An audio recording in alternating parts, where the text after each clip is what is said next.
Alright boys, we don't even have time for an intro in this video because we got a lot to cover. Let's get into it. Alright, so the first thing that you need to know when you're getting into Inventor is the difference between a part, an assembly, a drawing, and a presentation. Now, the difference is very subtle, but you don't need to worry about these. These, for most people, you're not going to use this for just making drawings that you want to import into a part. I don't even use this, okay? I'm guessing it's for presenting the things that you make, but that doesn't matter. Okay, a part is a individual piece. It's one solid object, but an assembly allows you to make one object and then stick them together. So you can have more than one object in the same file, and you can set them to go together. Like if I pull up here, this file here, I made a brushless motor. Okay, so if I pull that up, it'll load in here real quick. Okay, not that one apparently. So, oh wait, something's happening.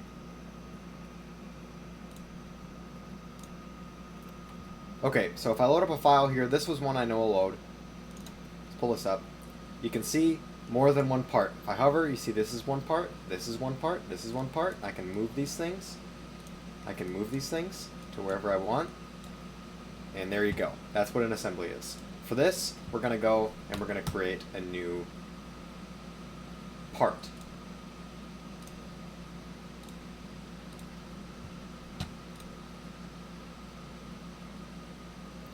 Okay, so I made a part, and this is going to be the first thing you're going to see. Now, the most important thing with Autodesk is to remember is that it is based on drawings. You start with a drawing. So in the upper left, you're going to see the Start 2D Sketch button. Press that. It opens up this plane here. Kind of move around a little bit. I'm not going to, but you can see.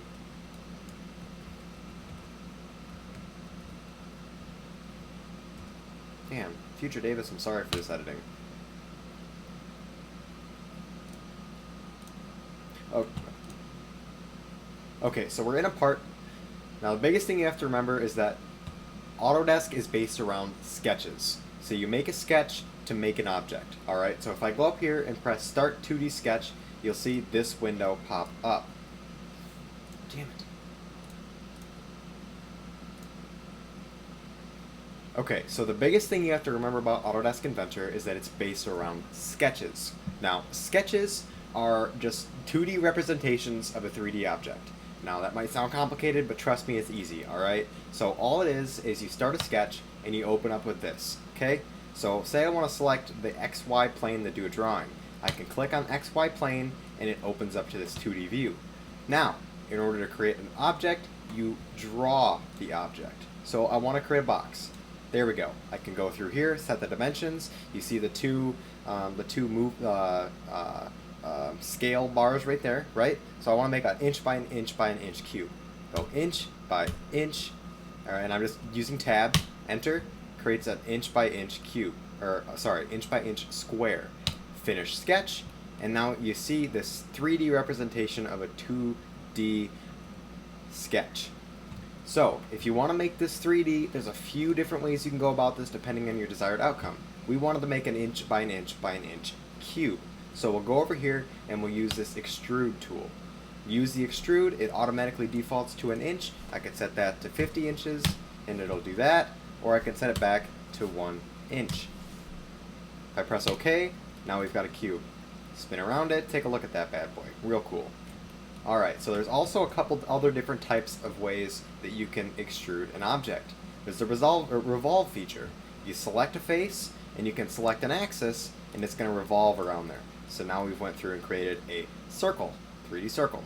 Alright, a cylinder. Okay, there you go.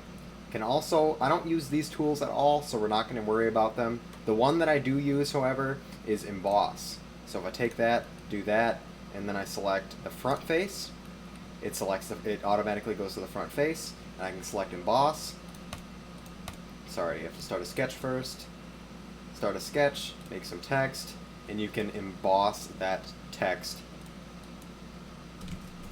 into that part.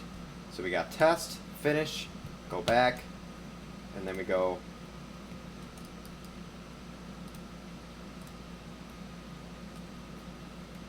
test, and then we go emboss, click on it.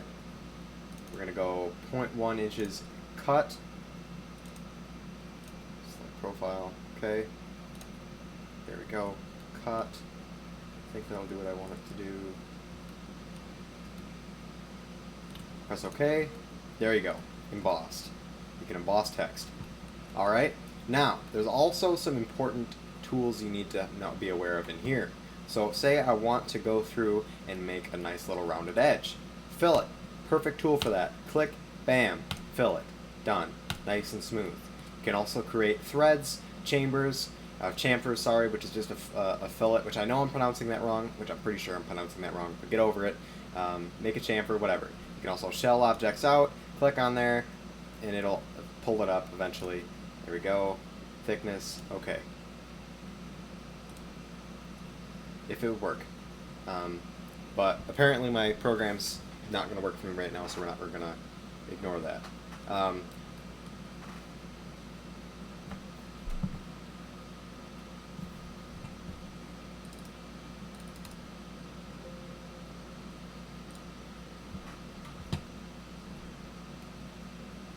So those are the basics that you need to be aware of when actually creating an object.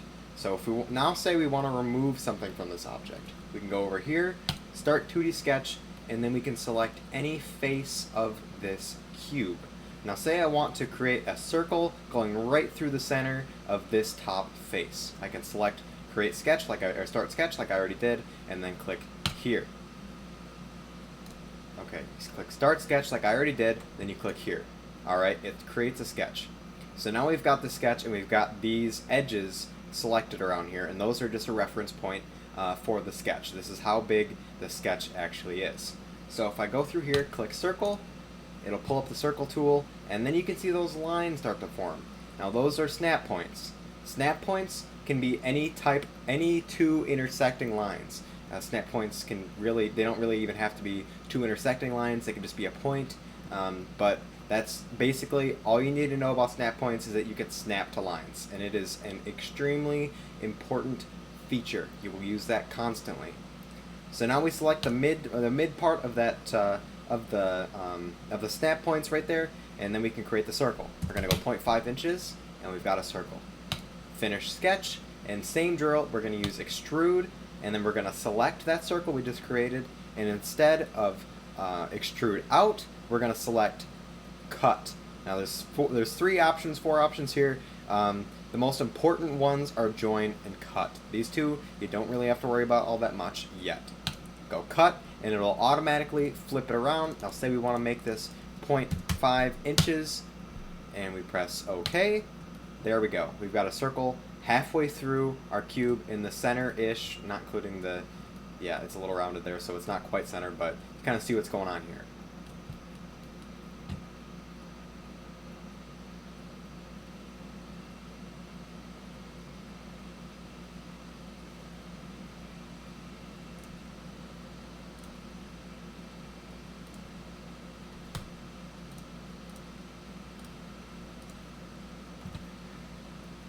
Okay, so now I'm going to show you how assemblies work. Now assemblies, you have to start with creating an object. We're going to go over here, press create. We're going to name the part. It's going to be part 4. And then we click anywhere on this view window here. Click, and there you go. Now you're in the object mode. Now you can go through, create a 2D sketch, and now you're in sketch mode. So you can sketch, and we're going to make the exact same cube we did before, and we're going to set an inch by an inch. We can use this dimension tool up here. We're going to do this, inch, enter, inch, enter, finish sketch, and then we've got this square, extrude by an inch, and we're going to do the exact same thing without the fillet, where we're going to go through, select here. It's not the same face, but it doesn't matter. We're going to do circle, we're going to select the center, we're going to create it 0.5 inches, we're going to finish the sketch, then we're going to extrude that circle by 0.5 inches. We're not going to extrude, we're going to cut that circle by 0.5 inches. Cut, 0.5, done. Okay, now we want to go return, and this brings us back to the assembly mode. We create another object, and we're just going to go part 5, perfect, press OK, and we're going to click. Alright, now we've created another object. and you can see the separate sketch window over here. And what I want to do is make another inch by inch cube with a circle that's 1/2 inches extruded, and I want to attach it to this part here. So what we're going to do is we're going to start in the XY plane. We're going to select rectangle. We're going to go inch by inch and press enter. Finish sketch, extrude, 1 inch, and then on this face, we're going to do it right here just to kind of just demonstrate how this works. We're going to create that circle right in the center, and it's going to be 0.5 inches in diameter. Press OK, finish sketch, extrude, 0.5 inches, enter, and then we're going to go ahead, and what we're going to do is we're going to return back to the assembly mode, and you can see these two objects. Now I think you can see where we're going with this. What we're going to do is we're going to make it so that this attaches to this, and this is a super handy feature and is extremely easy. Well, all we have to do is click joint, and we select this face here, which is the end of the end of that cylinder there, and we're going to select this face in here, and it's going to go through. It's going to do its fancy render, and there we are. It's going to animate it. It's going to throw it right in there. We're going to press apply, and we're going to exit out of there, and bam, we've got these two cubes together making a rectangle. I know, fancy. Big deal. Okay, so what am I going to do next? Okay, so next what we're going to cover is mirroring objects. Now, say I wanted to mirror these two objects right here. You can do this in any mode, whether you're in drawing mode, whether you're in part mode, or you're in assembly mode. And I'll show it in drawing mode as well, just to give you the idea. We can do a mirror. We're going to select these two objects right here. We're going to select a mirror plane, which we're going to use this plane here, and we're going to press next, OK. And there we go. Now we've got a total of 4 cubes, and we can do with what we want with them. For mirroring in sketches, we're going to go ahead, we're going to select an object, and double-clicking on it selects it, and we're going to go Start Sketch. We're going to do it at the top here. Now we're going to draw some cool little arc, There we go. And say that we want to mirror it across here. Now we just can't go up to here and select the mirror tool and just click on it and hope that it works, because it's not going to. You need a reference line for the situation. And the reference line we're going to draw from this point up here down to this point here, and then if we go to mirror, we select the line here, and then we select the mirror line, and we press apply. It's just going to mirror this sketch over to this side. Now you can do this with as many lines as you want, as many crazy arcs, as many as whatever you want to, but you can only use one mirror line.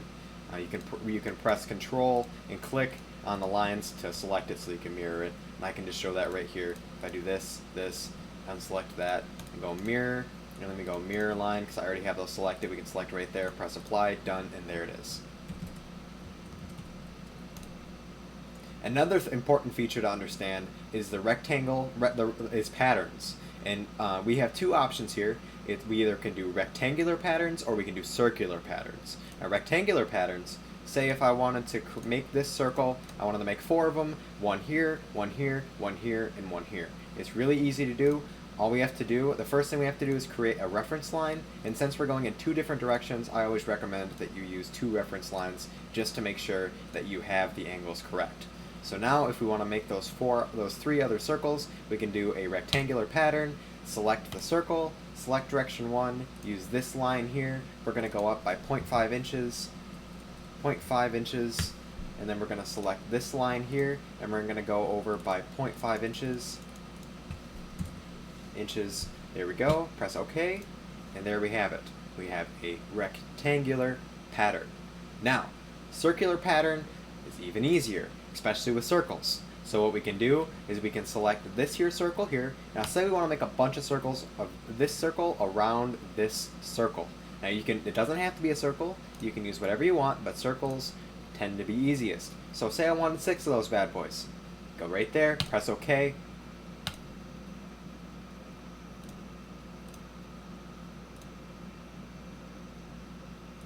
Now say I wanted 6 of those bad boys right there. We have to select this object up here. Actually, we're going to redo this. Okay. So, alright. So the circular pattern, all you have to do, it's really easy. You just have to select circular up here. You want to select the geometry that you want to be circular. And for this, I'm not going to use a circle to avoid confusion. I'm going to use an arc. We're going to make an arc like this, arc like this. There we go, fancy arc. So we're going to do the circular pattern, click on it, click on this arc as the geometry, and the axis we're going to use is a circle. I believe that it always has to be a circle. I think maybe a point. Yeah, you can do it around a point, but just use circles, it's going to be easier. Now if we want to create 20 of those arcs and create some weird looking shape there, we can do that. Press OK, finish. Look at that. We've got something. I don't know, maybe like tire treads or something. I don't know. We can extrude that out and it's going to look really weird, but there we got it. Actually, it looks pretty cool. I'm going to remember that. But anyway, so there we go. That is a circular pattern. Now the other two options over here, sketch driven and mirror, you don't have to worry about, but you can also do rectangular and circular patterns with objects. So you can use 3D objects to do this. Now I'm just going to create a circular pattern, but before I do that, I'm going to go return here. Actually I'm not.